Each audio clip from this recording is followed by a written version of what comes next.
deny, drugs may be a problem in our society.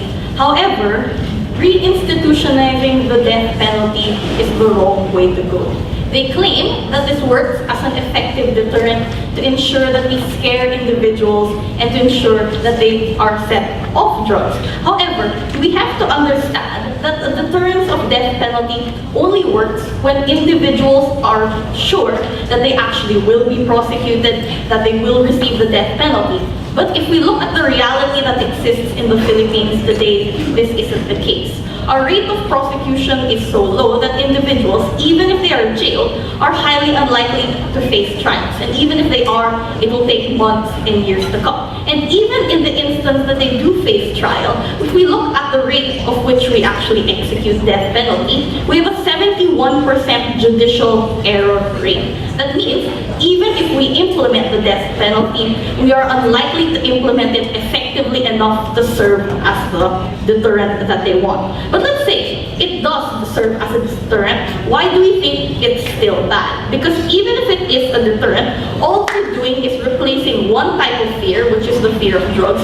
with another type of fear. The fear that the police are going to come and they're going to essentially bring you to jail and have the death penalty upon you. Because if we look at it today, operations like Operation Tokang or the types that try to stop individuals from committing drugs usually do so out of simple accusations that people are drug dealers.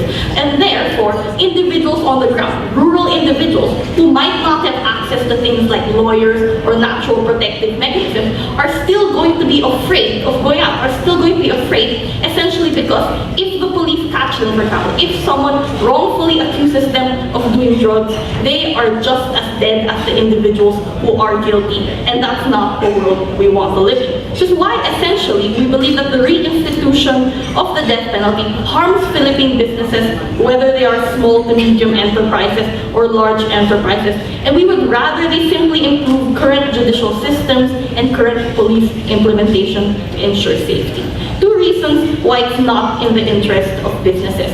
First is essentially because it harms trade. In status quo right now, we are greatly benefited by systems such as the general system of preference, which allows us to ensure that goods, 6,274 goods, can enter duty-free into areas like the European Union, for example. And a lot of these goods are focused on the agricultural sector, things like coconut oil, or coconut water, or coconut everything. The point is that this is a $12.8 billion trade that a lot of the times directly affects the businesses and the agricultural sector of individuals on the ground. The problem is, these types of benefits that we are currently enjoying today are highly dependent on our ability to keep our human rights record straight, our ability to ensure that we adhere to the treaties and the second option protocol that we as the Philippines are a signatory to. The harm, if ever we do reinstitutionalize the death penalty, is one, we essentially risk losing the benefit state, our GSP status. And this essentially trickles down to over 200,000 agricultural jobs being lost. These are people in the rural areas, people they wanted to protect, now being unemployed and now being essentially jobless and not having any kind of option in what to turn to. We think that being economically stable is one of the steps to ensure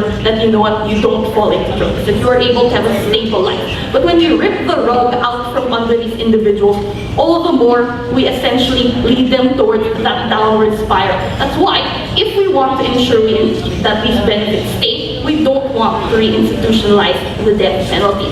But the second reason is essentially because it ruins investor confidence in the Philippines. The second option protocol in the ICCPR aims for the abolishment of death penalty, and it's not something you can simply just withdraw to on a whim. That's why we think it's an institutional reflection of one, the government's unwillingness to keep its commitments, but two, its all the more willingness to simply backtrack from any of the treaties or its promises that are absolutely made. It is a message that you cannot trust the words of the Philippine government when it is just willing to pull out from things that it has signed consent to. And this is essentially bad because Philippine business a lot of the time benefits from collaborations and from partnerships with foreign businesses. It benefits from partnerships with foreign institutions. However, if these foreign institutions do not feel safe and do not think that they can trust the government when they enter into businesses, they are unlikely to do so. This essentially lessens our opportunity to expand, to grow our businesses, and to ensure that the Philippine economy